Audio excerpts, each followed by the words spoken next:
Hi friend, नमस्ते। कैसे आप लोग? आशा करती हूँ ठीक ही होंगे। आप लोग के सामने बहुत ही प्यारा तुलसी माता का गीत लेके आ गए हैं। और वीडियो पसंद आए तो लाइक शेयर कमेंट जरूर करिएगा। जय हो तुलसी माई, जय हो। और हम लोग की साड़ी कैसी लग रही है, प्यारी प्यारी सी, कमेंट में जरूर बताइएगा। हम बताए थे ना आप लोग से कि हम दोनों की साड़ी एक ही कलर की मिलेगी। तनी घुसका हो, तनी पूरा दिखाए ना सब लोग के देखी। तो गाइज, वीडियो को खूब ढेर सारा प्यार दुलार दीजिएगा। बस आप लोग से यही विनती है। बस आप ही लोग तो हो, जो भी हो, आप लोग इतना प्यार दुलार दे रहे हैं, हम लोग को बहुत अच्छा लग रहा है। क्योंकि हम लोग छोटे यूट्यूबर अभी शुरू किए हैं गाइज। अगर मेरी थोड़ी सी भी आवाज़ पसंद आएगी ना तो प्लीज़ जरूर लाइक शेयर कमेंट जरूर करिएगा। कमेंट में जय माता दी जरूर लिखिएगा। तो चलिए शुरू करते हैं। कहवा में तुलसी के नैहर, कहवा में सासुर, रामा कवन वृक्ष उपजली तुलसी पूजे नारायण हो। रामा कवन वृक्ष उपजली तुलसी पूजे नारायण हो।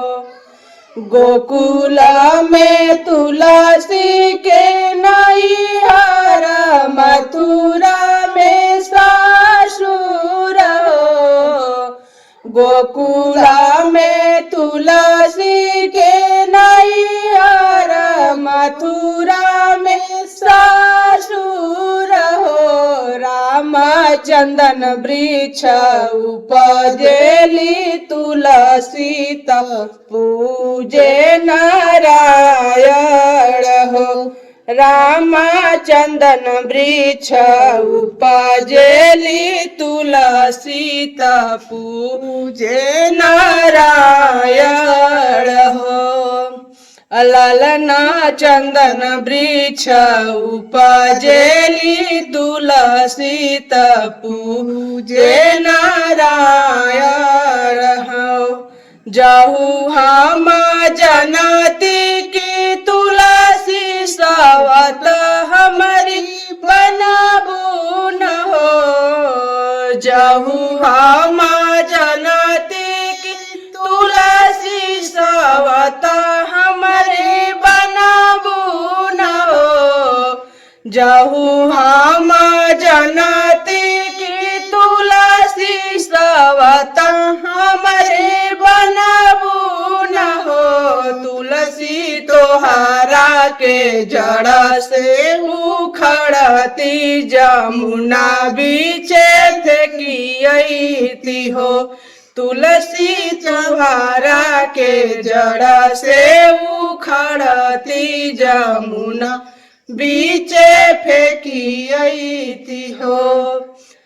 जब तुम रानी मोर उखड़बू जमुना बीच फेंकबू न हो। जब तुम रानी मोर उखड़बू जमुना बीच फेंकबू न हो। रुक्मिणी होई जई है सुंदर नैया तखे है नारायण हो।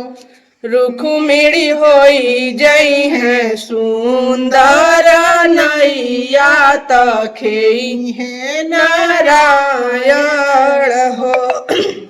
जाहु हम जनती की तुलसी सवत हमारी बनबू सवत हमारी बनबू न हो।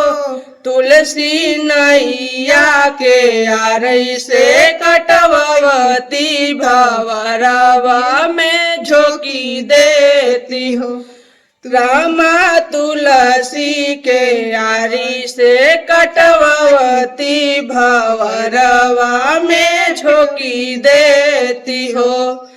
जहु हम जनती की रुक्मिणी भवरवा में फेंकबू न हो। जहु हम जना